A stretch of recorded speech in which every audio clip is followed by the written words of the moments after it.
अंता विधानसभा में अब एक नया मोड़ आ चुका है। जी हाँ, अंता विधानसभा का उपचुनाव होने वाला है और उस उपचुनाव में 3 प्रत्याशी अब मैदान में है वो पूरी लगा रहे हैं, जिसमें पहले हैं नरेश मीणा, प्रमोद जैन भाया और मोरपाल सुमन। हम बात करते हैं मोरपाल सुमन की, बाद में बात करेंगे। पहले बात कर लेते हैं नरेश मीणा और प्रमोद जैन भाया की। प्रमोद जैन भाया और नरेश मीणा के बीच में बड़ी टक्कर है वो सामने देखने को मिल रही है। वहीं दूसरी तरफ अगर बात करें तो बीजेपी का खेल है वो बिगड़ता हुआ नजर आ रहा है। वसुंधरा राजे भी प्रचार करने नहीं जाएगी अंता विधानसभा के इस चुनाव में। नमस्कार दोस्तों, आपका स्वागत है भारत रफ्तार में और मैं हूं आपके साथ हरी। आज हम बात करने वाले हैं इन 3 टॉपिक्स पे, जिसमें पहली खबर अब मैं आपको बता देता हूं कि प्रमोद जैन भाया और नरेश मीणा के बीच में जो बड़ी टक्कर है वो सामने देखने को मिल रही है।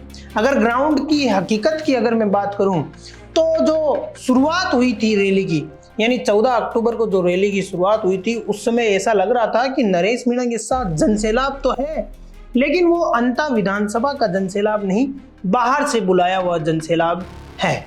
लेकिन अब ऐसा कुछ भी नहीं लग रहा है। धीरे धीरे जो आंकड़े पता चल रहे हैं उनसे यही और सामने आ रहा है कि अब जो अंता विधानसभा की लोकल जो लोग हैं वो नरेश मीणा के साथ आते हुए नजर आ रहे हैं।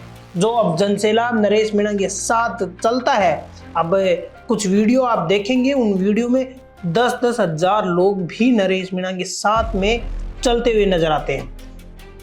अब जो 10,000 लोग चल रहे हैं उसमें से लगभग सारे लोग हैं वो अंता विधानसभा के स्थानीय लोग माने जा रहे हैं, जो कि नरेश मीणा अब टक्कर देने वाला नेता बनता जा रहा है। इसमें उम्मीदवारों में दूसरे नंबर पे प्रमोद जैन भाया भी है, जिन्होंने 15 तारीख को नामांकन दाखिल किया था, यानी उनकी रैली थी। नामांकन तो 13 को ही दाखिल कर लिया था, लेकिन 15 को उनकी रैली थी और वहां से अब प्रमोद जैन भाया के पक्ष में कुछ लोग भी नजर आ रहे थे। जब हम ग्राउंड रिपोर्ट कर रहे थे तब उस समय भी कई लोगों ने प्रमोद जैन भाया का समर्थन की बात कही थी। और इसके अलावा भी अगर मैं बात करूं तो प्रमोद जैन भाया की कई वीडियो सामने आ रहे हैं, जिसमें कुछ लोग उनके पक्ष में है तो कुछ लोग उनके विपक्ष में भी है। तो इन दोनों के बीच अब टक्कर नजर आ रही है, कांटे की टक्कर भी हो सकती है। अब बात कर लेते हैं तीसरे उम्मीदवार मोरपाल सुमन की, जो कि बीजेपी से प्रत्याशी है और ये उम्मीदवारी जो है वो थोड़ी सी अब हल्की हुई नजर आ रही है। पहले तो बीजेपी ने काफी सोच विचार के बाद अपना कैंडिडेट अनाउंस किया और उसके बाद जब अब बात आ रही है वो स्टार प्रचारकों की, 40 लोगों की एक लंबी लिस्ट जारी की गई कि ये 40 लोग जाएंगे बीजेपी की तरफ से और अंता में ये सारे स्टार प्रचारक रहेंगे और इन सब की रैलियां भी रखी जाएगी। अब उनमें एक भी स्टार प्रचारक है वो अभी तक नजर नहीं आया बीजेपी की तरफ से।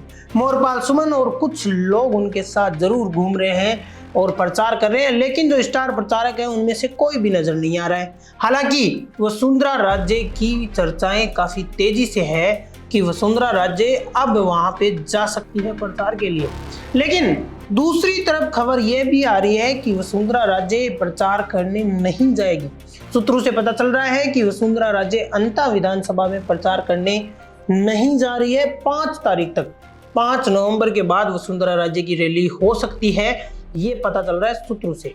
हालांकि वसुंधरा राजे ये भी इंतजार कर रही होगी कहीं ना कहीं कि यार जैसे टिकट के लिए घर पे आ रहे थे वैसे रैली के लिए भी आमंत्रण घर पे ही आए। हालांकि अगर मैं आपकी बड़ी खबर की बात करूं तो वसुंधरा राजे के बेटे जो दुष्यंत सिंह है वो वहां पे जा रहे हैं प्रचार करने के लिए, अंता में उनकी रैली रखी गई है। हालांकि इसके अलावा जो स्टार प्रचारक है वो कहाँ है बीजेपी के, और एक लंबी लिस्ट फेरिस है वो जारी कर दी गई थी, लेकिन वो स्टार प्रचारक अब तक तो नहीं पहुंचे हैं। कब आएंगे कब नहीं आएंगे ये तो वो स्टार प्रचारक ही जाने। लेकिन जो सूत्रों से पता चलता है दिवाली के बाद जो रैलियां होनी थी वो अब तक तो नहीं हो पा रही है। आप कमेंट सेक्शन में जरूर बताइए कि आपका फेवरेट नेता कौन है और कौन अंता विधानसभा से अभी आगे चल रहा है। और अगर आप अंता से ये वीडियो देख रहे हैं तो आप किसके समर्थक हैं और किसको वोट देने वाले हैं ये भी आप बता सकते हो। धन्यवाद दोस्तों।